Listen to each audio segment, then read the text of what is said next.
Hello বন্ধুরা, তোমরা কেমন আছো? বন্ধুরা জানো তো আজকে আমাদের বাড়ি ডিম রান্না হচ্ছে। কেন হচ্ছে বলো তো? বলো তো। আমাদের বাড়ি আজকে কোনো সবজি নেই, শালা ভিখারি হয়ে গেছি, ভিখারি।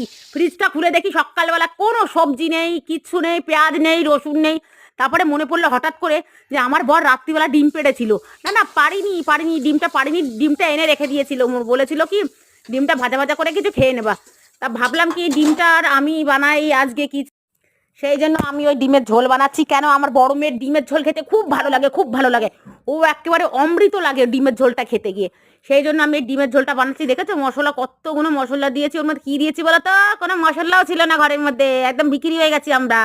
ওই যে সেই বাঁধাকপির পাতাগুলো সেই সেদ্ধ করে পিষে দিয়েছি ওর মধ্যে, একটু বেশি করে মশলা হয়ে গেছে।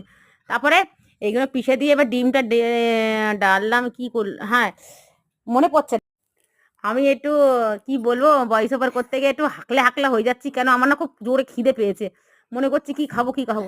তারপরে গাইস দেখো, এই যে আমি বানালাম পরোটা। পরোটার মধ্যে ডিম দিয়ে দিলাম ঢুকিয়ে, পেটটাকে ফেটে দিয়ে ওর মধ্যে ডিম দিলাম। কেন, আমার ছোট মেয়ে ডিমের পরোটাই খায়, ডিমের ঝোল খেতে ভালোবাসে না। ও মশলা থাকে, লঙ্কা থাকে বলে খায় না। তো গাইস আজকের ভিডিওটা কেমন লাগলো প্লিজ তোমরা আমাকে লাইক সাবস্ক্রাইব করো।